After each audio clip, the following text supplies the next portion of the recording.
Look, we are going to be in a battle with this virus for really quite a long time, though. Vaccines really have picked up the pace and allow a window potentially to return to normality. What does that mean for you? What kind of demand are you seeing right now for people to get away? Well, thank you, Guy, for having me on. And absolutely, there is incredible desire to get out and travel. And we're seeing that in the numbers. We've seen in the U.S., for example, people going through the TSA checks, and it's a large number and it's growing rapidly, which is great. That being said, it's still significantly below what it was in 2019. And we need to do everything we can to help make people go out and travel to help bring back the industry, which is why at Booking.com, we're offering a huge promotion right now. We're offering people to come to the Booking.com app, stay in a hotel, and we'll give you a $50 credit to do it again. We need people not just to get that first trip out. We need to have some momentum and get people really traveling consistently to help bring back the industry.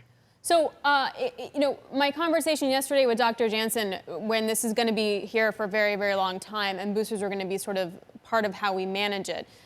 Based on that, we're not going to have like a grand reopening. Do you favor vaccine passports then? Well, we are absolutely in favor of anything that will help bring back travel. You know, the area that's been hurt the most has been international travel. Government's very restrictive, not wanting to have people come and visit who may be carrying the virus. So we need a way that tourists can go to a country but prove that they're safe to travel so that governments are willing to let people come. One way to do that, of course, is you take a test 3 days beforehand. You go get that, then you got to prove you have it with you. It's not the greatest system. What would be really great is if there was a technological solution that I can show up as a traveler, say, hey, I've been vaccinated, I'm safe. And then the government says, sure, come on in. Now, we can have it done in a way that is not making people not be able to travel at all. You could still go get your test beforehand and do that, but that's clunky. We want to do something that's easy to go so we can bring back international travel. How's that going to work, Glenn? Europe is behind, but it's starting to catch up. Maybe there's an opportunity there. Maybe there's an opportunity to reopen the North Atlantic. But then you look at the rates of vaccination in less developed economies, and it's taking a long, long time. The IMF is highlighting the risks to some of these economies that are really dependent on tourism and travel. How do you see this unfolding? It's not just about the North Atlantic, it is about the rest of the world as well. Give us your impressions of how kind of this staggered process is going to work.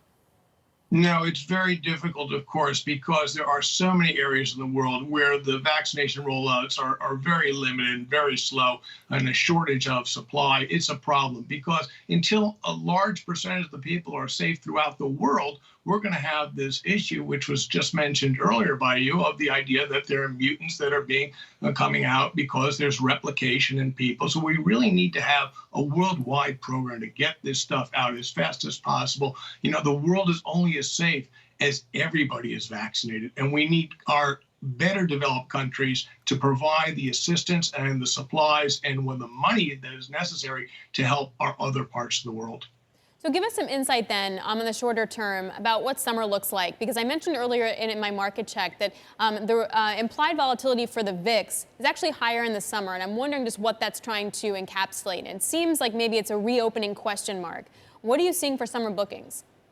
Well, there's definitely an increase in demand, but you're right, there is uncertainty. Of course, we're all watching. It's a race between the virus and the vaccines. The quicker we get those vaccines out, the better we'll do against the virus, the less chance that there'll be some mutation that will be more effective against the vaccine, which would be the disaster that nobody wants. And as you pointed out earlier, everybody's working really hard to come up with ways that you can tweak vaccines in case there is a virus that is more resistant to the vaccine.